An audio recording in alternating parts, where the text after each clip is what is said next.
Georgia. ATL. All right, nice. Yeah, where there was a lot of productions happening here. Not so much now, but yeah. Yeah, Georgia making the headlines these days with your governor or whatever. He's so stupid. He's so Sounds like stupid. it. Sounds like it. Where are you guys? I'm in Wichita. And I'm in Vegas. Yeah. And Farmer's in Boston. Yeah, I'm Boston and in California, so back and forth. Nice. Yeah. Getting those flyer miles in. Oh yeah. JetBlue, baby. All right. Well, Farmer will do an introduction, and then we'll just kind of start from there with questions and whatnot. Okay. Cool. All right. Our guest tonight has been a part of such films as Good Grief, Suicide Hotline, The Convent Lover in St. Agatha, and everyone's favorite succubus in VHS and SiREN. Welcome to the show, the winged sex demon herself, Hannah fucking Fierman.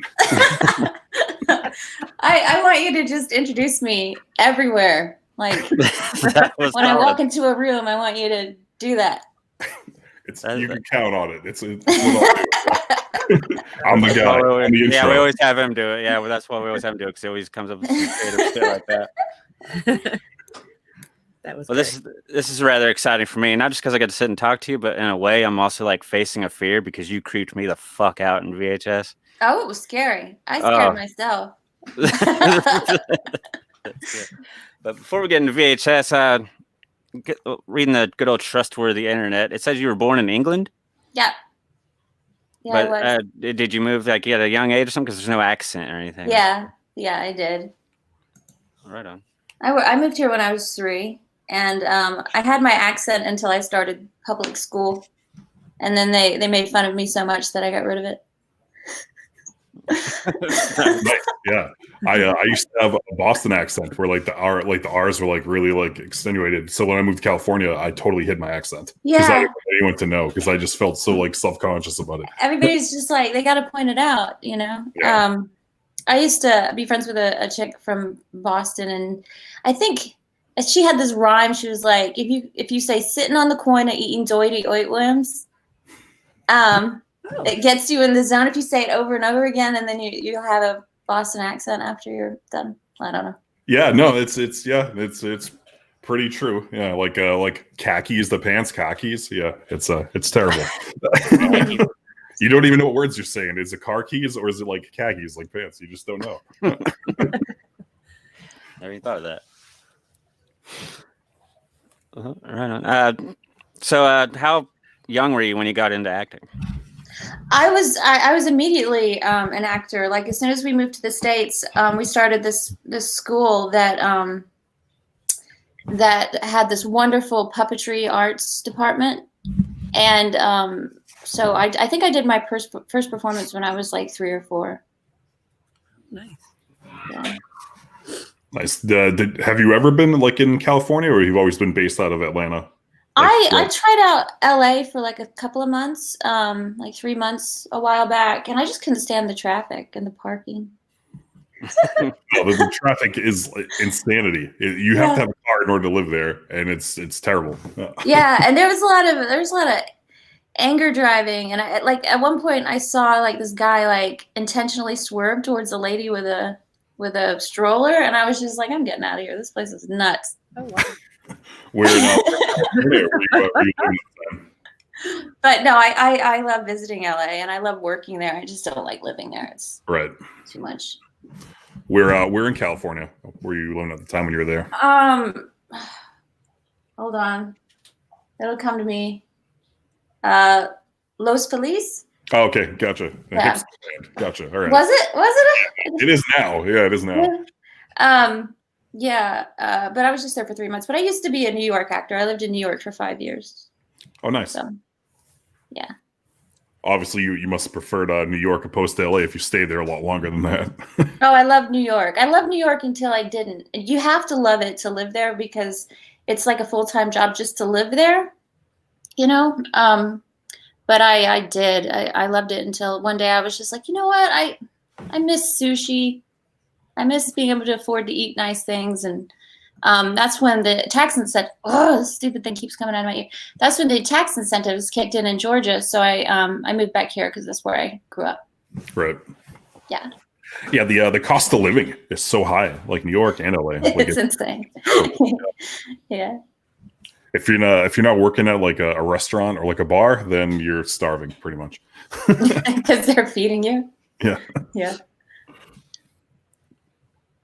I like New York. I've been there once visiting, but I don't think I would want to live there though. It's different than Vegas, definitely. Yeah. If you like it there, I could see you maybe not liking New York for a long term. Yeah, I just moved here actually from Huntsville, Alabama, which ain't but a 4-hour drive somewhere to Georgia, actually. So yeah, that's I like that.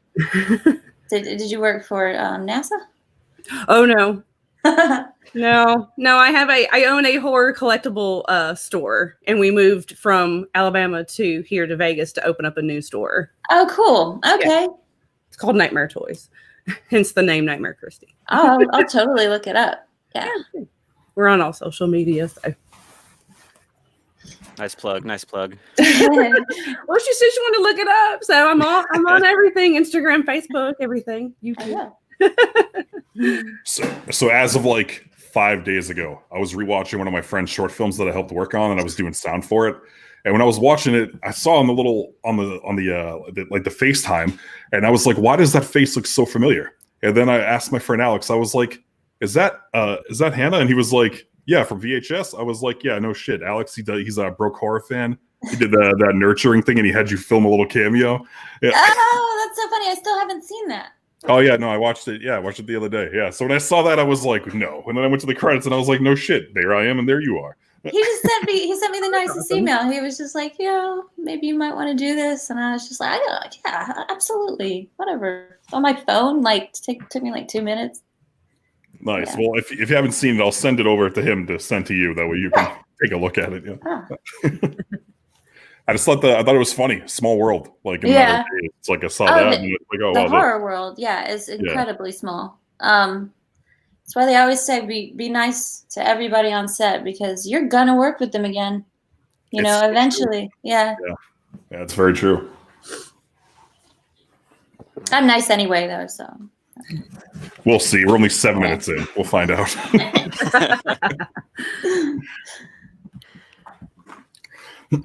All right, Faye. How do you want to kick it off? Well, my next question was because you appeared in a music video, "Give Me a Sign" by Breaking Benjamin. Which just kind of let me wanted to know what your music taste is in general. I had never heard of Breaking Benjamin before I did that video. And it turns out my nieces were like huge Breaking Benjamin fans.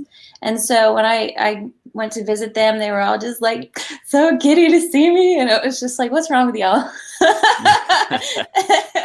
They're like blushing and stuff. I like everything except for like the Eagles. Very specific. Yeah. I like some of Don Henley's writing, and I like it when other people sing them and perform them, but I just don't like the Eagles. I don't really like the Doors either, but like, nice.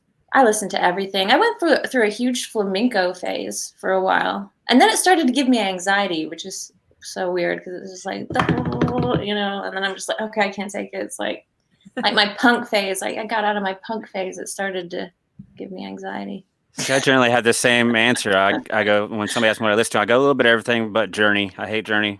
Oh, you don't like Journey? No. That's my big don't play that.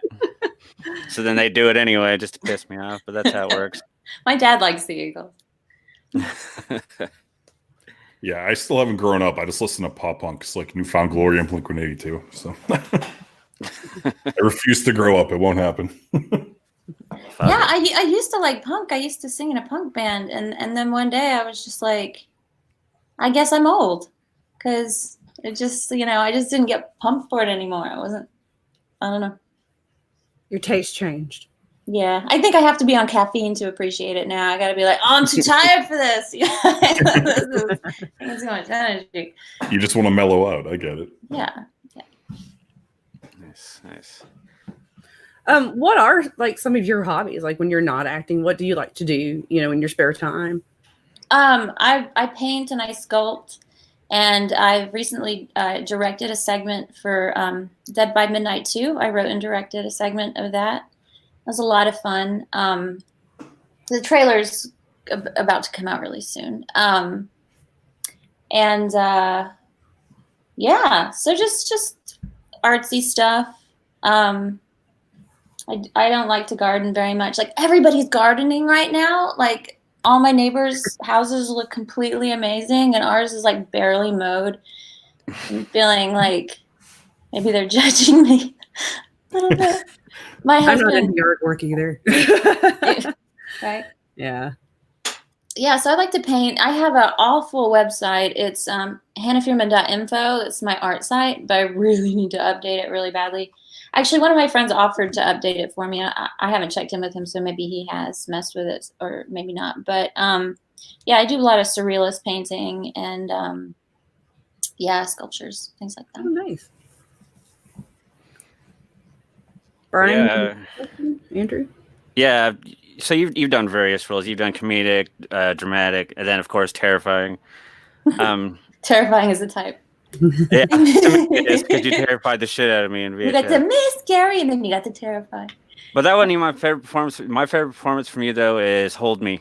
I thought you were really good in that. You've seen Hold Me. I did. Oh man, that's great. I thought you were wonderful in that. But thank you. Oh my gosh, I worked the hardest I've ever worked in my whole life on that movie. Like, that was hard. That was the toughest role I've ever played. It was so sad. Yeah, it's not one that you put in for family fun night, but it's a good movie, and yeah, your performance was stellar in that. But my question is, what kind of role do you find most challenging out of like the comedic, dramatic, terrifying? I think that it depends, because it depends on who you're working with. Like, if you're working with really great actors, anything is easy, you know. Well, I mean, the people on Hold Me were absolutely great. Okay, you know what? Drama, because it's a bummer on set. It's a bummer to read. Like in a comedy set. I don't know. You said you work in film, Farmer.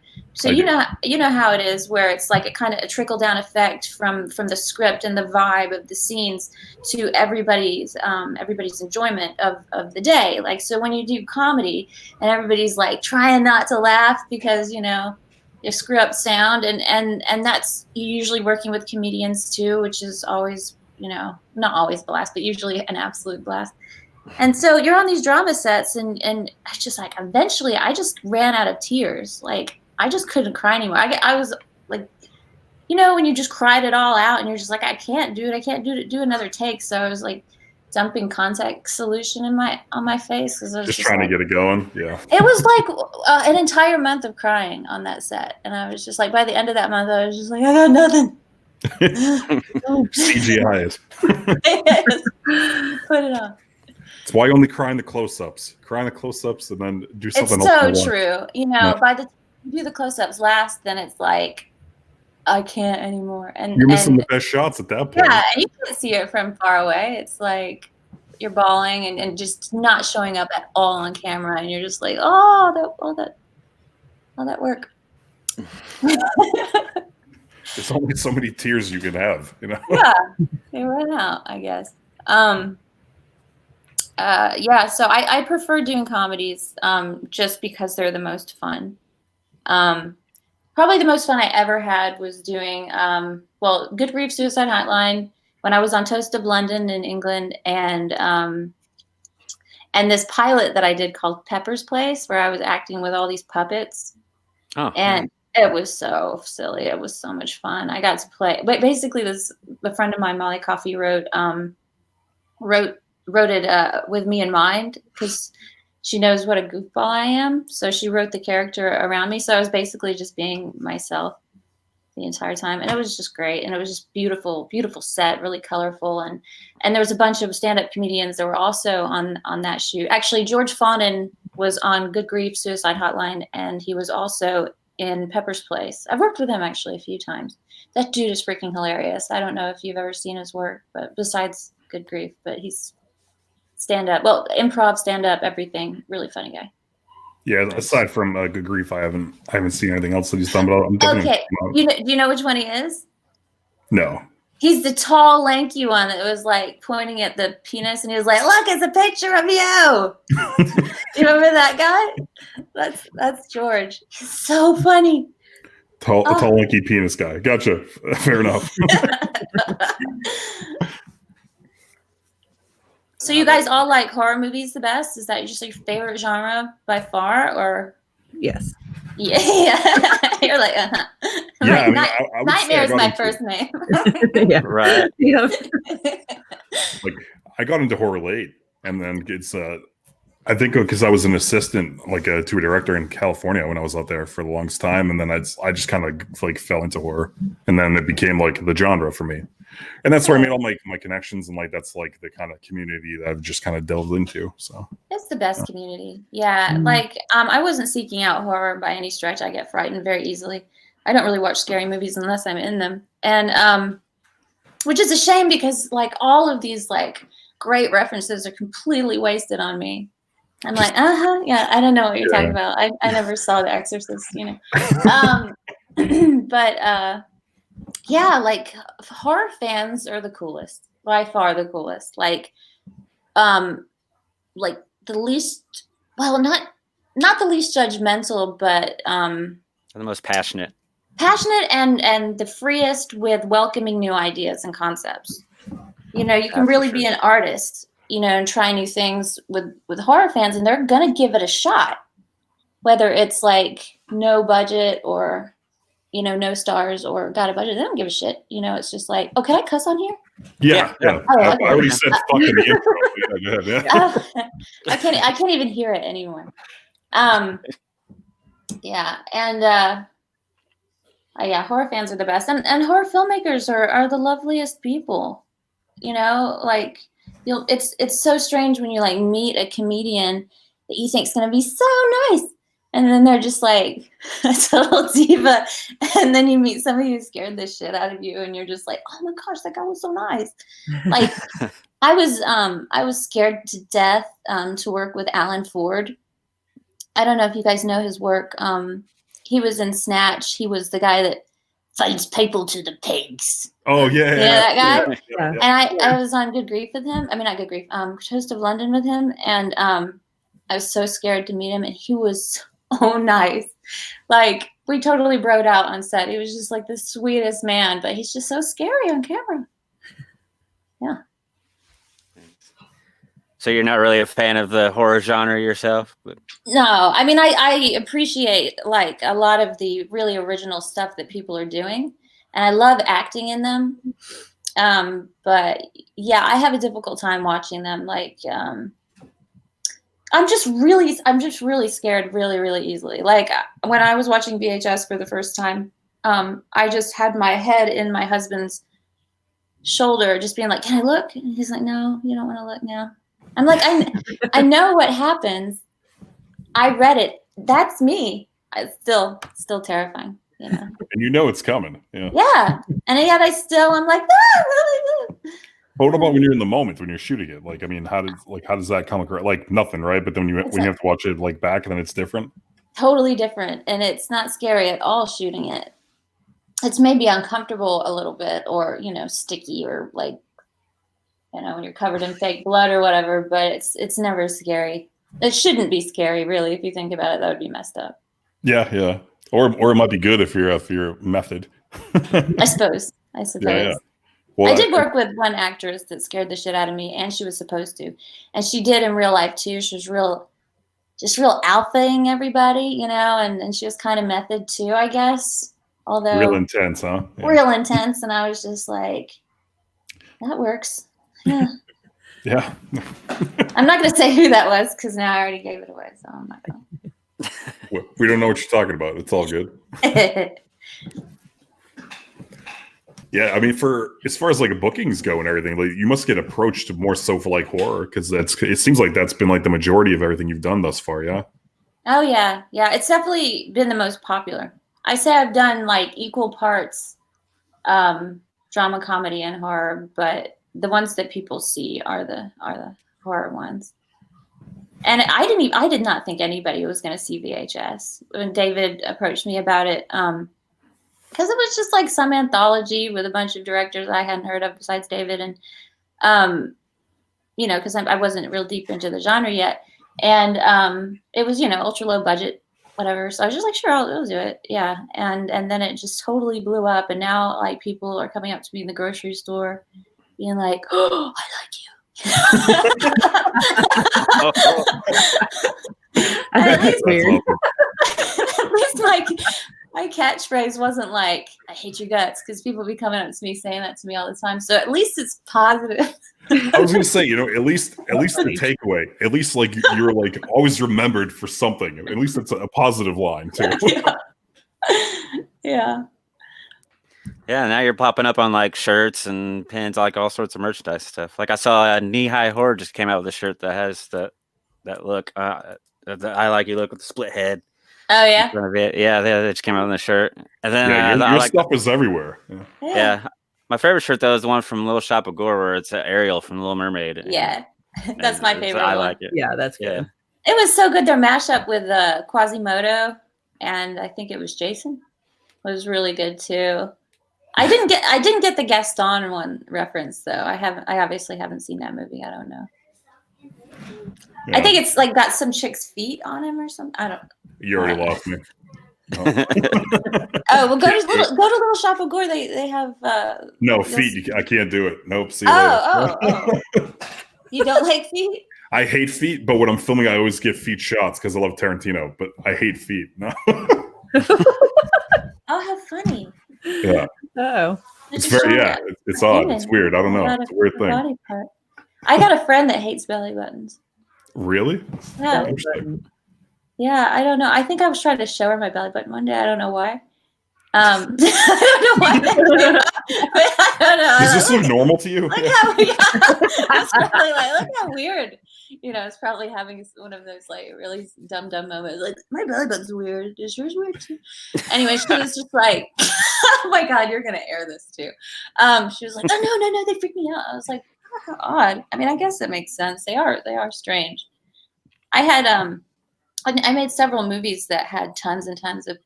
If you notice, I'm barefoot a lot in movies. I don't know if you noticed that. Like St. Agatha, I'm barefoot. This one movie, Death and Beauty, I was barefoot most of the time, and obviously VHS and SiREN, I was barefoot the entire time. And at one point, one of my buddies sent me this reel that some dude in Spain had edited together all the pictures of my feet from all the movies. Oh, wow. Wow. I was like, awkward. You didn't do that, did you? He's like, no, it's in Spain. Obviously, I didn't edit it together. Is that like always been like is that a character choice or is that always written into the script? It's always written into the script. It's just because it doesn't make sense the demon feet were the scary bit in VHS, even though they didn't carry that part over to SiREN as much, a little bit when she turns into the monster. But the St. Agatha makes sense too, because in the original script, what they took it out in the feature was that, oh, this might be a spoiler. Well, the bad guys put glass all around where the women are being held, so they couldn't run out and run away. Otherwise, they get their feet all cut up. Oh. Yeah. So you got some pretty rough and tough feet now, huh? No. No, can't be Flintstone in it. No. Not really. I love St. Agatha. Thank you. How was it shooting the scene where you had to cut your tongue off? That was really awkward. Because Carolyn really stuck her hand in my mouth. Oh. Yeah. Were you not expecting that? No. No. But it made sense. It made sense. She's supposed to be pulling out my tongue. But yeah. But besides that, it was easy. I had a really good time on that shoot. It was a lot of fun. I made a lot of really good friends there too. Like the writer-producer Sarah Samedi Michaels produced my segment of Dead by Midnight 2, which hasn't come out yet. I mentioned before, and one of the one of the only male actors in it, Seth Michaels, is her husband, and he was my lead actor in my movie. And then actually the boom operator ended up being my DP for the segment. So I made lots of good buddies on that set. It's funny how that works. Everyone does like so many different things. Oh, he's an excellent director of photography too. Like, I think he's doing that full time now. Nice. How was working with Darren Lynn Bousman? Darren's lovely. I had a great time working with him. Really sweet, just a really sweet guy, and we just hit it off immediately. And he was just like, "Okay, yeah, I want to work with you. You're cool." I was like, "Oh, good, thanks." Yeah, I got to meet him at a convention, and he was really, really nice. He wasn't disappointing to meet at all. No, he's really nice. And but yeah, I met his whole family. They're lovely. Nice. Now, what do you prefer doing, a movie or TV? Movies. TV is too fast paced for me, especially when you're doing a day player role or like a, guest star or whatever. If you're not the lead, then you're not like in your character zone yet, and you haven't met everybody you're going to work with yet, and then you just show up on set and it's just like one rehearsal, turn around, and it's just you don't have that moment to like with film to get to know your people first, just a little bit. Yeah, so that makes a difference to me.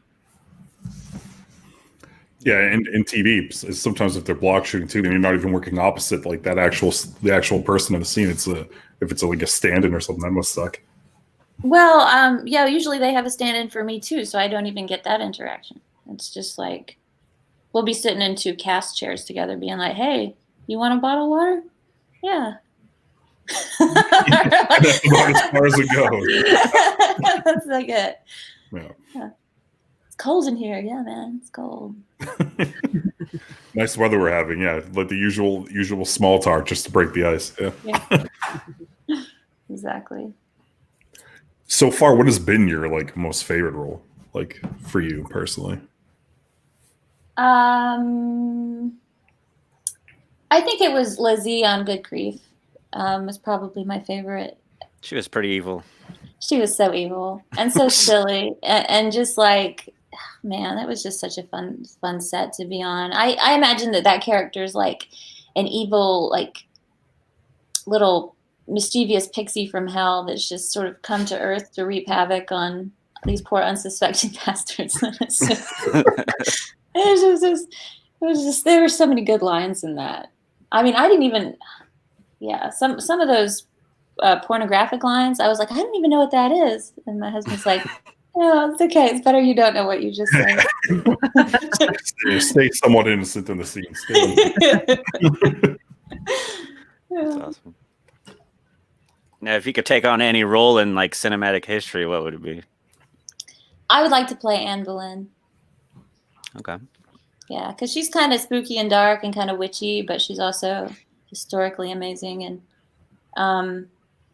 yeah, I just love her story. I just think it's fascinating. Nice.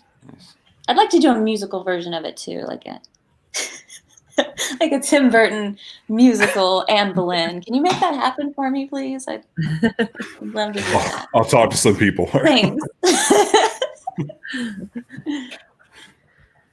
Which I guess that was your voice in Siren, was it? Yeah, it was. Me singing, you mean? Mm-hmm. Yeah, the singing, yeah. Just another thing to add to the creep factor for me. But it's great. You're a sweetheart, so I'm conquering my fear here. So this really is no bullshit. He actually was very scared of that character, like in that film. Yeah, like how you like jump into your husband's shoulder. Like he was actually like thrown by that. Yeah, I'm not one to watch movies through my fingers, but I was with VHS, especially in the stairwell. And that was. Oh my gosh! So the stunt guy was Philip Dido, and he actually put so they had this helmet thing with like a camera attached right here, and then they had like a zoom mic and then a iPhone stuck here as the monitor, because the camera they used didn't have a monitor that would go to the monitor, but they had to hide because it's found footage, so the camera was everywhere and anywhere, so they had to go hide in the bathroom or hide in the stairwell. Anyway, the stunt guy puts this helmet on and literally just throws himself down these cement stairs. It was amazing. I mean, wild man. He was a mild man. That's why it looks so good. Like, you can tell when the person didn't actually fall down the stairs in found footage. They just sort of roll the camera, and you're like, nah, that didn't look real. Fix it in post. This guy straight up did it. It was nuts. We were all just hiding behind the stairwell going like, is he going to die? Like, what have you done? Why did you ask him to do that? So yeah, like you're all done up in your prosthetics and you're wanting to check on him and make sure he's okay before you. And then I'm like, and they're like, oh, we're using that. No, I'm just kidding. That's not what happened. Print that one. Yeah. That was a pretty fun role to play, even though it was a little bit awkward at first with all the nudity. But there was just so much of that fake sticky blood that I never really felt all that naked except at the very beginning. And it was literally all my friends. Like, all my friends were working on it. It was, I don't know if that made it any easier or harder. Actually, I'm like, what's up, buddy? Yeah. I mean, it's probably a sword. It's like, if you never met them before, you'll probably never see them again, more than likely. So then it's okay too. So I guess it depends on what side of the spectrum you look at it on. Yeah, I don't know. Actually, now that I think about it, maybe it made it more awkward. Yeah. I think I'd rather be naked around strangers than like my friends, because the next time we hang out, I'm like, say, remember that awkward time we were hanging out and I was naked? Good time. Remember the time I was naked? Yeah, but then you'd always be curious, like, was that the boom operator on that one? Has that guy seen me naked? Well, if he hasn't, he's gonna now. It's on Netflix or whatever, so he'll see it eventually, maybe. So directing Dead by Midnight, that's first time director, right, on that? Yeah. Well, I've directed like little plays and things, but this is the first time with any kind of budget whatsoever. And they let me write whatever I wanted. And it was just like, it was so much fun. How long is my segment? Yeah, how long my is segment is, I think it's 11 and a half minutes. And I believe there are 6 segments besides the wraparound. Gotcha. And I'm in the wraparound. I don't know if I'm allowed to tell you that, actually. I guess I'll be okay. It's all right. It's all right. Well. That's one of theirs. Circle of trust. Yeah. Maybe they won't see this interview. Probably not. So you've had some history with like directing stuff, but so doing a film, having your own segments, like this is all you. I mean, did you have? Obviously, there's challenges on every set. Did you have a challenge that you had on set, or did it all just kind of go pretty easy for you? Yeah, there was challenges every moment. There wasn't a huge budget, It was like. So everybody was doing me favors after favor. And, but yeah, whenever somebody would drop the ball, there'd be somebody there to pick it up. Even if it wasn't their department, if they saw that their job was not being done, they would just jump in. And it was just like a great crew. Just like we ended up using the DP's extra gels to make stained glass windows and stuff like that. That's nice. Yeah. Yeah, it was really great. Yeah, no, it's always better when you have, because it creates a better environment for you, right? Because then it's like everybody who actually gives a shit about the product. And then that, you can already tell the difference between that versus the opposite. So I always find that it's always better, especially maybe it's like a passion project and everybody's all on board for you. It always goes by pretty well. Yeah, almost always. I mean, we had a few people that said they were going to do it, but then got bigger paying gigs, and I totally respect that. But none of my actors did.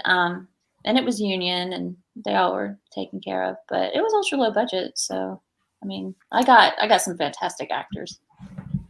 It was really good. Who's in your segment, actor wise? Seth Michaels is my lead man, and Marilyn Light. She was in St. Agatha with me too. It was like all from St. Agatha. She I can't remember what character she played in St. Agatha. She was one of the nuns. And one of my best buddies, April Billingsley, was in it, and Christian Black and Anissa Matlock. Anissa was she's in Dead by Midnight 1 and 2, and she was one of the directors as well. And then she was in this little movie called Dandelion with me. I don't know if you've seen it. Dandelion, no. I play like an evil robot cyborg chick. Sweet. Oh, cool. Yeah, always cool. playing evil. Always. I know. I'm so nice. It's the eyes. That's the why eyes. they do it. They typecast because of that. Yeah. It's the eyes. Yeah, and like as soon as I went blonde, I got cast in Dynasty. And it's just like I'm not playing an evil character. I'm not playing a good character. I don't think anybody's good character in Dynasty, but it's just like, but at least I wasn't like some succubus or murderous psychopath or whatever. I mean, I've played a sociopath at least 3 times as many times as I've played a mother. Like you'd think like there's a lot of mother roles out there and there's not that many sociopaths, right? Well, racking them up. Well, when there is, you land them. So yeah, whatever. I mean, I'm just happy I'm working. I'm just really happy. I like playing like creatures and ethereal beings and stuff like that too. So going from like VHS to doing SiREN, was there ever talk like in the beginning of that like, oh, we're going to try to make this a feature afterwards to try to like what became SiREN? Was that always a thing? That was always a thing. Actually, at our premiere in LA, this man, he'd been like looking at me from afar, like watching me, and I was just like, "Who is this guy?" And finally, he's like, I'm sorry. I noticed that you noticed me. I am.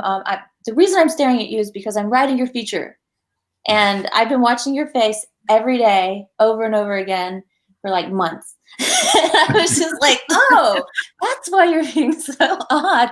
And it was that was Ben Collins, and he's a fantastic writer, and he but he was like, "But also, I don't know if you're going to be cast in it." And I was like, I don't either. Make that happen, And he's like, I want you to be. I'm rooting for you. And I was like, okay, well, whatever happens, like if somebody else plays it, I'm fine. I was fine with that being a possibility, because I think that it would still draw attention to the segment, which would still be good for me. So whatever. But I was glad that they cast me. Yeah. And it wouldn't have been the same. No, it wouldn't have been the same. Thank You're you. so good as that. I mean, thank you. I walked into the casting room. They actually held auditions, and there was just a whole bunch of girls, and they were like, "What are you doing here?" And I'm like, "I don't know. I don't know." I'm really like, literally, they had us watch that your segment to prepare for this role because it's based on. What are you doing here? I'm like, I'm sorry, guys. I'm walking out with the fucking part. That's what you should have said. Because I didn't know. I didn't know if I was. I was like, I don't know. Good luck. I remember I was reading something from like one of these publications, like when he was talking about like the casting, and it was like, oh, they were trying to go for someone like bigger who could like just like off like a namesake, somebody who like just came off like doing like TV or something like that. I remember like that's something I read about that. Is that right? Because there was nobody in there famous that I knew. Yeah, no, that's what I read. That the studio, whoever was putting it together, I guess that was that was what they wanted or something like that in the beginning. Oh well, I could see that because it would have brought in more views probably. I don't know. Yeah, but it wouldn't have been the same. They were right about that. Yeah, it wouldn't have been the same. It was mine. It was my role. Yeah. Well, I mean, we did work together a lot on figuring out what David wanted to do with that role. So I did have a large part in developing my own character. Like for example, they wanted to use these contact lenses, and I was just like, my eyes are freaky the way they are. Like we do not need those, and they were really uncomfortable. And I don't know. I don't think they fit properly or something. And I have really poor vision, so and so I was just like, I can't do these. And David was like, oh yeah, totally, that was way better. At least they weren't like glass contacts. That would have been even worse. Yeah, but they were like, like these really serious cosplay ones that were really thick. Gotcha. Yeah. And they were. They were so painful. I was just. Yeah, especially if your eyes are sensitive too. It's just like it's gonna fuck you up. Yeah. Well, I think the end result was perfect. As in, I was shitting myself. So. In SiREN too, you thought that was as scary as the VHS? Yeah, like I fangirled when you did the "I like you" line in SiREN, just because I loved it so much in VHS.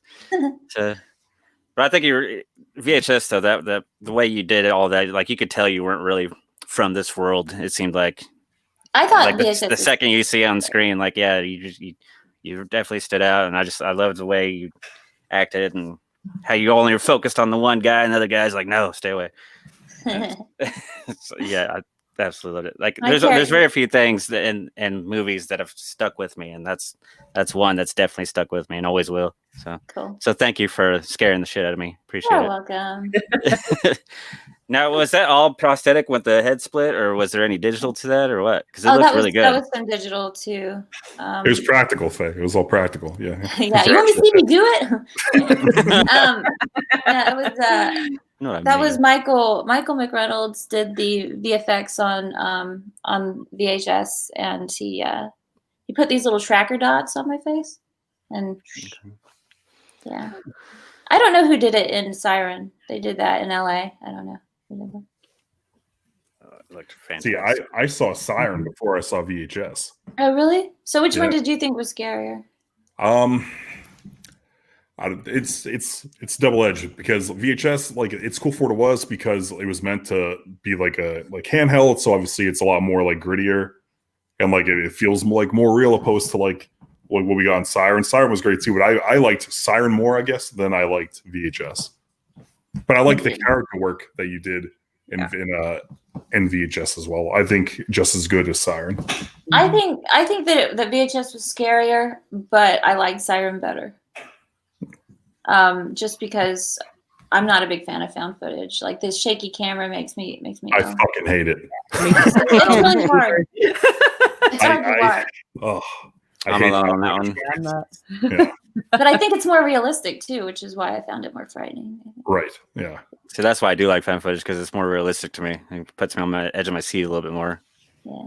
Granted, you feel like you want to vomit sometimes some of these found footage ones because they are really shaky and crazy. Yeah. But... Yeah. Drives me crazy. Yeah. That they did that in First Man too, and I was just like, I can't. I'm gonna throw up. Can't do it. Where did you guys shoot SiREN? Savannah and Augusta, Georgia. Nice. Yeah. So it's nice to be home for that then, huh?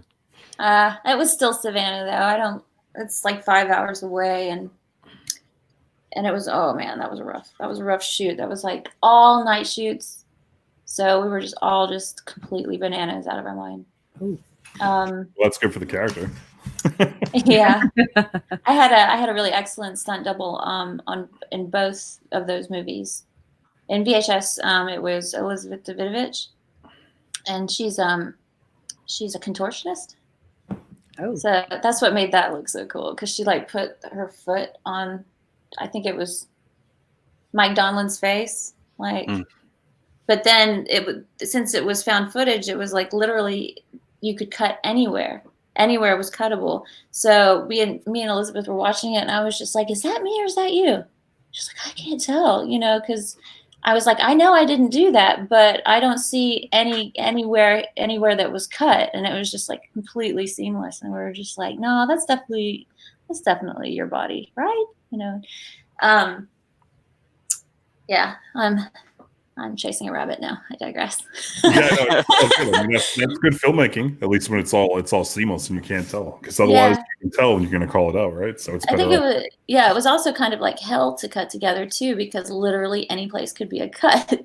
So it's like, ooh, would that place be better? Or would that place be better? And he fiddled with it for ages nonstop, because anything was a possibility. So when SiREN was over, did they ever discuss ever doing a sequel with it, trying to do more of the character or anything, or was that kind of was that the end of the road for that one? As far as I know, that was the end of the road for that one. Yeah. I mean, I think I'd be down to do another one. Depending on who I'd be working with and stuff, and how good the script was and stuff like that. Right. So you can get even more. Right. So you can get even more grocery store encounters with the I Like Yous. Yeah. I think David's just been slated to shoot the next. What was it? Exorcist, I think. What's the dude with all the spikes in his face? Hellraiser. Yeah, that one. He's supposed to direct the next one of those. Oh, for Spyglass. Gotcha. Okay. Oh, yeah. Okay. Yeah. That news just came out. So that'll be good. I mean, he's brilliant. Everything he does is good. It's a lot of pressure doing a movie like Hellraiser because there's a lot of diehard fans out there. Some grumpy. Yeah. Yeah, but you know, it's still pretty epic to be asked to direct something so well known. Yeah, no, it's an iconic thing, and to get the chance to kind of like reboot that or like remake whatever that is, like it's gonna be good for him. Worked his ass off for it apparently. Yeah, for sure. How many shooting days did you have on set for SiREN? Do you remember? I don't remember. It was like a month. It was a month. All right, so normal shooting. Yeah. Yeah, it was like roughly a month, not quite. In the movie The Unwanted, I watched that yesterday. How was it working with William Katt? Oh, he's so nice. Is he? Yeah, he's so nice. I still have his email. We email every now and then because it's like, hey, I ran into your buddy. I'm like, oh, what's up? Yeah, he's just super sweet. He was incredibly sweet to me. And I think it was because I was playing his daughter, so there was sort of like familial sort of residual, I guess. I don't know. Because he wasn't nearly as sweet to Kristen or the girl playing my girlfriend. Yeah, that was an interesting movie. Yeah, it was really weird, right? It was really I'm still thinking about it right now. So yeah, there was a lot of different layers to that movie. Mm-hmm. It's one that stays with you a little bit. It does. Freaky. I enjoyed playing that character just because she was so messed up on so many levels. Yeah, seemed very lost. Yeah. Yeah. When is Death by Midnight slated to come out? I don't know if I can tell you, but you'll year know. Or next year. Well, it's going to be in festivals this year as soon as everything opens back up, safely. Yeah, I don't think I'm allowed to say anymore because it's like within a couple of days of them announcing it with the trailer and everything. So Gotcha. Yeah. Fair enough. Yeah. Well, I'm excited to see it. I am too. The only segment I've seen is mine. So The only segment, yeah. Yeah, I haven't even seen the one that I'm acting in yet. So. Oh, nice. Well, if you're not a succubus, we don't want it. I'm just kidding. Don't even bother. Just stay home. Yeah. But no, I'm definitely looking forward to seeing that, especially like for your film wise. We'll just say the directorial debut. So I'm anxiously waiting to see what you created. Yeah, it's like a horror comedy, so it's not. It's just not full on horror. It's fine. Yeah. It's in the realm, so it's all good. Yeah. Do you have anything else you kind of want to plug or get out there? Me? Yeah. Yeah. I mean, I'm on Facebook and Twitter and on Instagram. I'm Hannah Fierman or Hannah Rose Fierm on Twitter. And yeah, that's it. I am looking forward to everybody seeing Dead by Midnight 1 and 2. I think they might release them both at the same time. And those are both anthologies. And yeah, supposedly after this lockdown, I'm going to be in a film called On Location with director Jeff Seaman, and we're shooting that in Indiana and in Ohio. And my co-star will be Damien Maffei. I don't know if you're familiar with his work. He does a lot of horror stuff. Oh yeah, he was in The Haunt. I know. Yeah.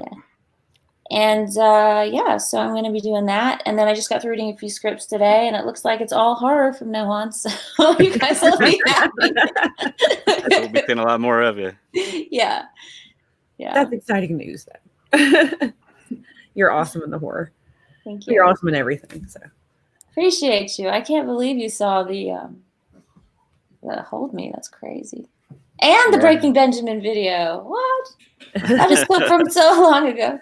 Yeah, no, I'm a fan. I'm a fan. Once I saw you scare me, and I was like, okay, I got to follow this girl's career, and I just kind of went down the rabbit hole from there. All of it. Well, thank you so much for having me on your program, guys. I really appreciate it.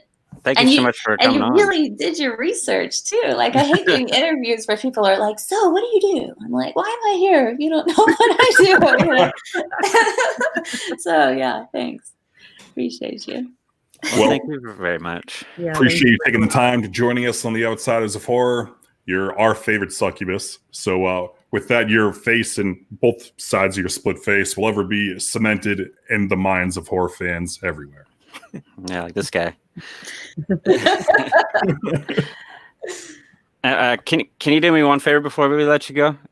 Could you possibly do an intro for us? Like, just like say your name and say you're listening to the Outsiders of Horror.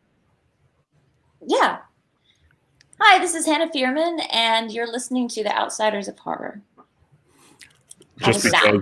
Just because I'm a fanboy, can you do it one more time and then end it with "I like you"? I like you. Was that good enough? I'm keeping that forever. That was so good. Thank you, Hannah, so much. You're so welcome. All right, guys. Well, have a good night. You too. All right. Stay safe. Bye. Bye. You happy, Faith? You got